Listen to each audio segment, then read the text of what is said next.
Presiden Prabowo harus merawat koalisi ini dengan kasih makanan enak tanda kutip kepada partai politik terus-menerus agar koalisi tidak pecah. Juga termasuk agenda panas ya, tuntutan pemakzulan Wapres Gibran. Anggota DPR merasa sudah sejahtera, nah mereka bisa lebih gampang digerakkan untuk mengamankan keputusan besar. Sedangkan untuk menyenangkan partai politik, pemerintah gunakan pajak rakyat.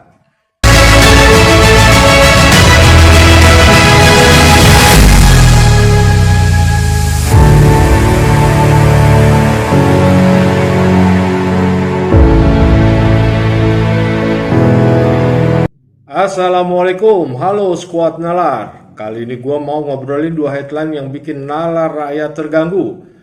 Headline pertama soal DPR yang minta tunjangan anggota dinaikkan. Headline kedua soal gaji PNS yang tidak dinaikkan karena anggota DPR bilang ekonomi rakyat sedang tidak baik dan bisa nimbulin kecemburuan sosial. Jadi ceritanya DPR lagi ngurusin tunjangan buat mereka sendiri, sementara tunjangan PNS dan rakyat harus dibilang sabar karena ekonomi lagi sulit. Ironis banget kan? Biar clear, gue kasih konteks. Jadi saat ini DPR RI sedang bahas kenaikan tunjangan anggotanya. Di sisi lain pemerintah melalui Kementerian Keuangan menyatakan bahwa gaji pokok PNS tahun 2026 nggak akan naik. Alasannya karena ekonomi rakyat masih berat, APBN harus fokus ke stabilitas. Nah yang bikin panas, anggota DPR sendiri bilang kenaikan tunjangan bisa nimbulin kecemburuan sosial. Pertanyaannya, siapa yang harusnya cemburu siapa? Rakyat ke DPR atau DPR yang ke rakyat? Kalau dibandingin, PNS itu tulang punggung pelayanan publik, dari guru, tenaga kesehatan, pegawai administrasi. Mereka gajinya nggak naik-naik, tapi DPR yang kinerjanya sering dipertanyakan, ya misalnya rapat kosong, undang-undang kontroversial, yang tidak pro rakyat, malah dapat tunjangan fasilitas. Ini kayak lo lagi kerja keras tiap hari, gaji lo stagnan, sementara ada orang yang hasil kerjanya nggak jelas dan dipertanyakan, tapi dapat bonus terus. Wajar nggak kalau masyarakat merasa ada ketidakadilan?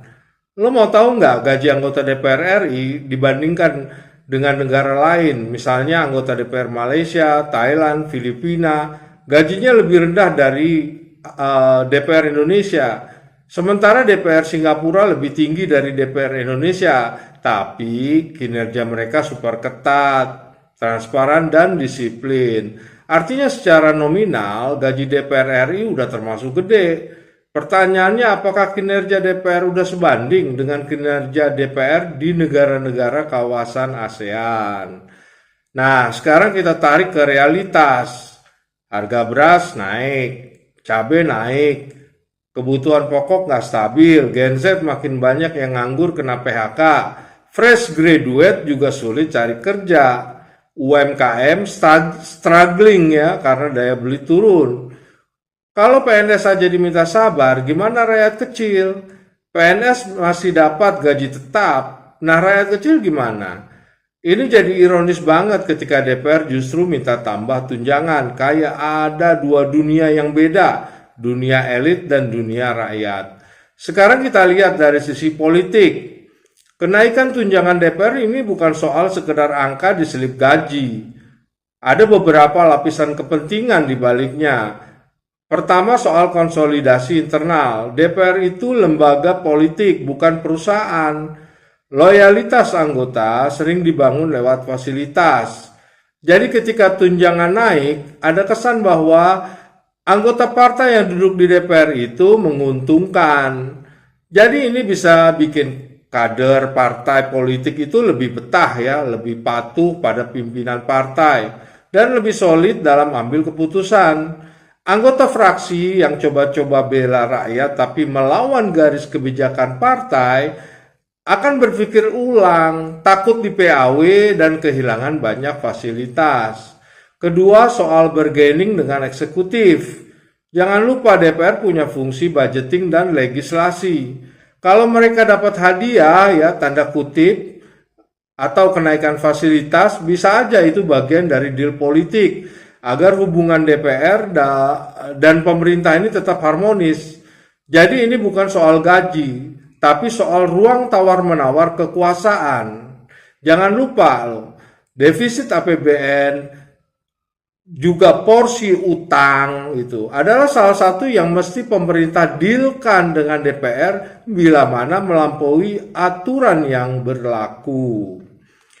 Ketiga, soal persiapan agenda besar. Kita tahu bahwa DPR punya agenda strategis beberapa tahun ke depan. Misalnya kemungkinan amandemen Undang-Undang Dasar, pembahasan RUU penting, sampai proyek strategis nasional. Juga termasuk agenda panas ya, tuntutan pemakzulan Wapres Gibran. Kalau anggota DPR merasa sudah sejahtera, nah mereka bisa lebih gampang digerakkan untuk mengamankan keputusan besar. Jadi ini konsekuensi biaya mahal dari koalisi besar pemerintahan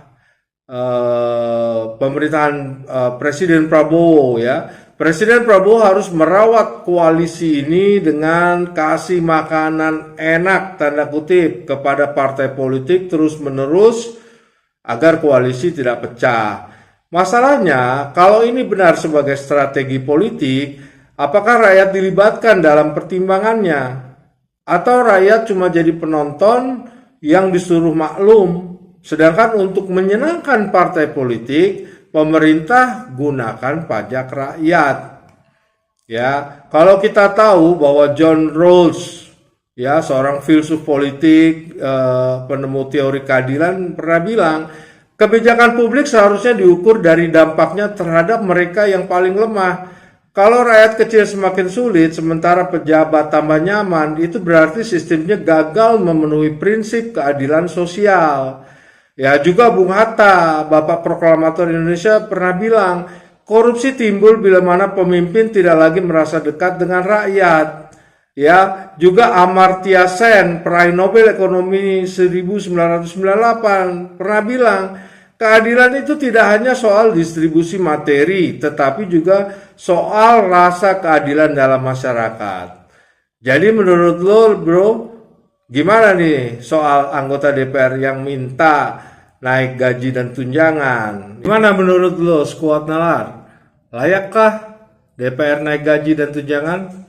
Tulis di komen. Kita akan jumpa lagi di pembahasan isu-isu panas lainnya. Tetap di channel Squad Nalar by Anairis. Waalaikumsalam warahmatullahi wabarakatuh.